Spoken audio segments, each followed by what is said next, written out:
Welcome back. This is John Locke, and today I want to talk about reasons why people who are getting into SEO might not see results. Now, I know in some of the web communities that I'm a part of currently, recurring revenue and monthly revenue is a big buzzword, and everybody is looking for ways to have monthly revenue outside of just doing a website build. And so a lot of people are turning to SEO and they're wanting to learn how to do it. So they're, taking courses and watching videos on how to do it and going in Facebook groups and asking, how do I do SEO for these clients that I just signed up.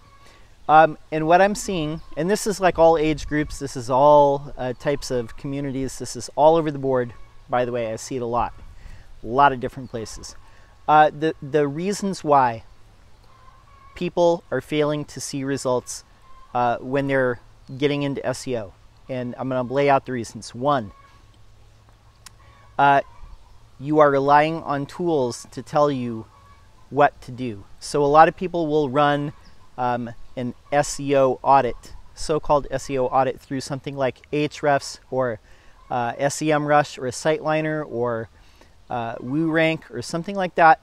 And they basically just follow the steps that these tools tell them to do, but they're not using deductive reasoning and looking at patterns all across the board. The Google is not these tools. These tools are not Google. Google has way more stuff that they look at besides just what these tools are showing you. And if you don't go in and do an analytical SEO audit like we do here, then you're not going to know what exactly to do. You might get part of the way there, but you're not going to get all the way there. And there's going to be things that fall through the cracks in your SEO strategy. So the second thing that is keeping people from getting clients the results that they're looking for is you're trying to automate, you're trying to outsource, you're trying to shuffle all the work onto the client. So let's look at each of those. Automating stuff. You can automate certain things, but there's a lot of things that you can't automate. You can't automate design. You cannot automate link building. You can't automate writing content. If you don't do these things, or if somebody doesn't do these things, then your clients are not going to, their SEO rankings are not going to change. Shuffling it off with outsourcing. Yes, you can hire people really cheap in other parts of the world, and that's all well and good, but a lot of times with content creation, there's a lot of language gaps. So the content, if you're outsourcing content creation to somewhere else, it might sound a little weird. And that's just a fact. It's hard to find good writers. It's really super hard. Link building, same thing. All these things, you can outsource it for cheap, sure. But you need to have that process behind the scenes first so you can tell people exactly what you need from them. Otherwise, it's not going to happen.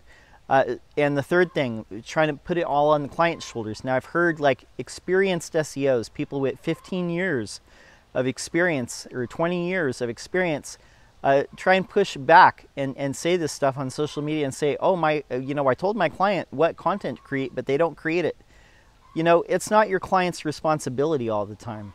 Now, certain things like health or medical, there's no way that the average SEO could create content for that.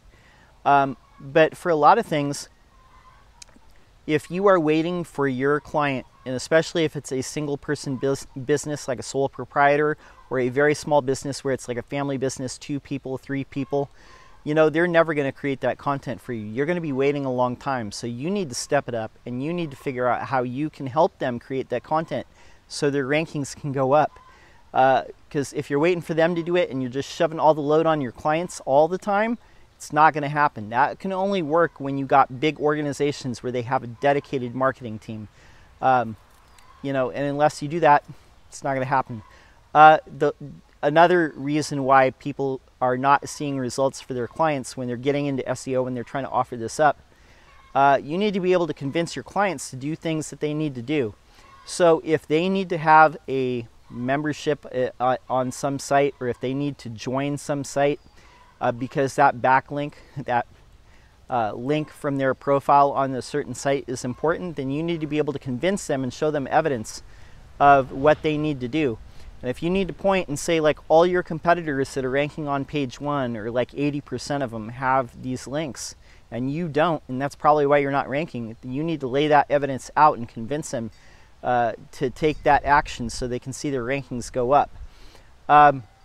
Last thing, and we talked about this in a video before too, is you're not charging enough for SEO to be able to do anything for them.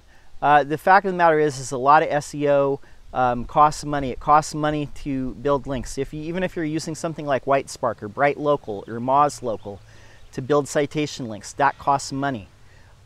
If you're creating content, it costs money to do that, unless you've got just nothing but time on your hands.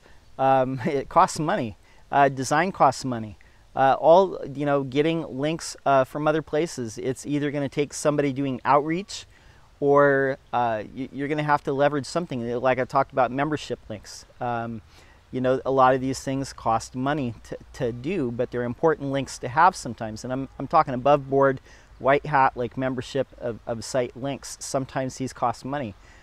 So somebody needs to be doing this, analyzing the software that you use, the SEO software that you use and that you pay for each month costs money.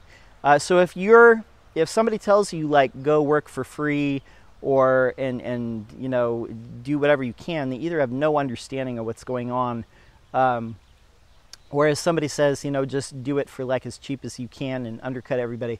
They have no understanding of what's going on.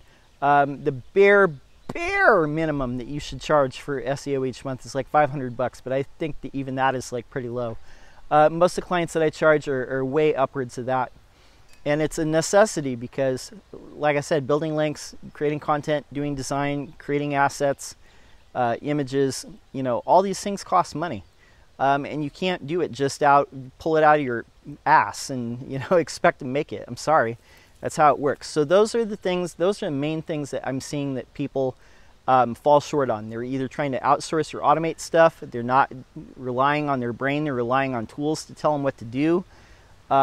They're shoving stuff onto the client when they need to be picking up some of that load and helping them out. They're charging too little to be able to effectively do work, and they can't deliver what they need to deliver to get their clients to rank. And the last one, you can't talk your clients into doing what they need to do in order to rank. So you need to create a compelling case. Hope that makes sense. My name's John Locke. My business is Lockdown Design and SEO. I'm here every single day making videos on SEO, and I would love to see you subscribe. That's all I got for now. Until next time, peace.